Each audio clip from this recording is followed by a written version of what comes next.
اللہ اللہ اللہ ہر ویلے کر دے، اللہ اللہ اللہ ہر ویلے کر دے، اللہ اللہ اللہ ہر ویلے کر دے، مدنی ددن جڑے رہندے پر دے، مدنی ددن جڑے رہندے پر دے، اللہ اللہ۔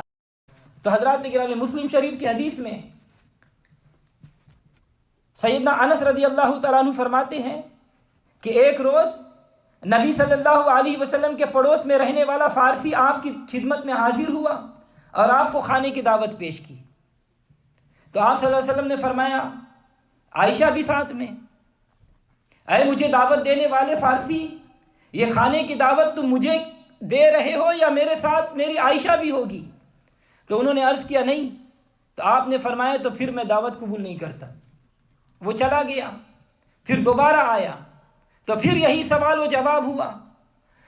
تیسری مرتبہ آیا تو آپ نے پھر یہی فرمایا کہ شاید عائشہ بھی ہوگی۔ تو اس نے عرض کیا کہ ہاں۔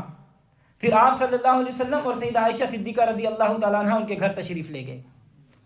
حدیث شریف کی شرح کرتے ہوئے علماء کرام فرماتے ہیں کہ آپ نے تنہا کھانے کی دعوت قبول نہ فرمانے کی یہ وجہ تھی کہ اس دن گھر میں فاقہ تھا، آپ کے محبت و لطف و کرم کو گوارا نہیں ہوا کہ عائشہ صدیقہ گھر میں فاقہ سے ہو اور میں دعوت کھا لوں۔ تو حضرات گرامی، مقام غور ہے، رسول اللہ صلی اللہ علیہ وسلم کی زوجہ محترمہ سیدہ عائشہ صدیقہ رضی اللہ تعالیٰ عنہ فاقہ سے ہو تو آپ کی محبت کو یہ گوارا نہیں کہ آپ تنہا کسی کی دعوت قبول فرما کر کھانا تناول فرما لے۔ آپ کا یہ طرز عمل جہاں سیدہ عائشہ صدیقہ رضی اللہ تعالیٰ عنہ کے مرتبے اور مقام کا آئینہ دار ہے، وہاں امت مسلمہ کے لیے ازواجی تعلقات کے حقوق کی ادائیگی کے لیے مشعل راہ بھی ہے۔ یعنی مرد کو یہ حق نہیں پہنچتا کہ وہ خود تو گھر سے باہر پیٹ بھر کے کھانا کھائے اور اس کی بیوی گھر میں فاقہ سے ہو۔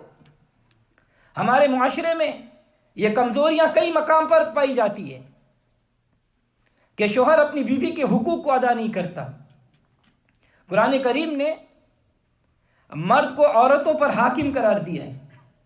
اللہ تعالیٰ قرآن پاک میں ارشاد فرماتا ہے، الرجال قوامون علی النساء، کہ مرد عورتوں پر حاکم ہے۔ جیسے حاکم کے لیے رعیہ کی نگرانی کرنا ضروری ہے، اسی طرح مرد کو بھی اپنی بیوی کی ضروریات کو پورا کرنا یہ ضروری ہے۔ پھر ہمارے ماں بہنوں کو بھی یہ بات ذہن نشیں رکھنی چاہیے کہ جیسے مرد کے لیے ضروری ہے کہ وہ عورتوں کے حقوق کو ادا کرے اس لیے کہ وہ ان پر حاکم ہے، تو جیسے وہ اپنے بادشاہ کی اطاعت ضروری ہے، اسی طرح عورتوں پر بھی اپنے حاکم کی تابعداری کرنا یہ ضروری ہے۔ ہمارے معاشرہ میں بعض مرد اپنی بیوی کے حقوق ادا نہیں کرتے اور بعض عورتیں اپنے خاوند کی خدمت اور اطاعت نہیں کرتی، ذرا ذرا سی بات پر طعنے شکوے شروع کر دیتے ہیں۔ خدا نہ کرے کہ شوہر پر غربت کا وقت آ جائے، عورت کو حسب منشا لباس خوراک نہ ملے تو فوراً ناشکری کے کلمات زبان پر آ جاتے ہیں۔ زندگی بھر جس کی کمائی کھائی ہوتی ہے، مشکل کے وقت میں اس کے ساتھ دینے کے بجائے کہتی ہے کہ میں نے تیرا دیکھا کیا ہے، جب سے تیرے گھر میں آئی ہوں دکھیوں کے سوا مجھے کچھ حاصل نہیں ہوا۔ اور مشاہدے کی بات یہ بھی ہے کہ بڑے بڑے باعزت اور پر وقار لوگ جنہیں دنیا سلام کرتی ہے مگر بیوی ان کو خاطر میں نہیں لاتی۔ کہتے ہیں کہ ایک پیر صاحب تھے جو لوگوں کے نظروں میں بڑے معزز اور پارسا تھے، ہر شخص ان کا احترام کیا کرتا تھا، عزت کی نگاہ سے دیکھتا تھا، مگر ان کی زوجہ، ان کی بیوی انہیں خاطر میں نہیں لاتی تھی، لمحہ لمحہ انہیں تانا دیا کرتی تھی، بزرگی اور پارسائی کے تانا دیا کرتی تھی، جس سے وہ پیر صاحب کی زندگی اجرن بن گئی تھی۔ تنگ آ کر وہ پیر صاحب نے ایک وظیفہ پڑھا جس کے نتیجہ میں وہ ہوا میں اڑنے لگ گئے۔ پیر صاحب کی بیوی نے دیکھا کہ ایک شخص ہوا میں اڑ رہا ہے اور پہچان نہیں سکی کہ وہ اڑنے والا کون ہے۔ رات ہوئی تو اپنے شوہر سے کہنے لگی کہ تو کہاں کا پیر ہے؟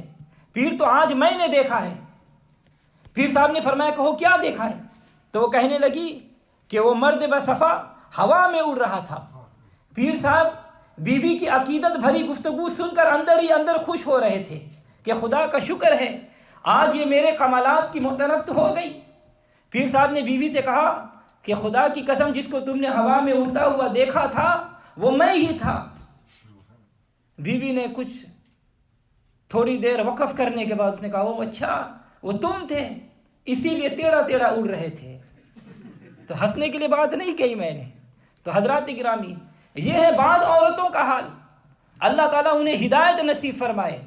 بیوی کو چاہیے کہ اپنے خاوند کی اطاعت کرے، خدمت کرے، اللہ اور رسول کی خوشندی اور رضا حاصل کر لے، اور بغیر شوہر کی اجازت کے گھر سے باہر قدم نہ نکالے۔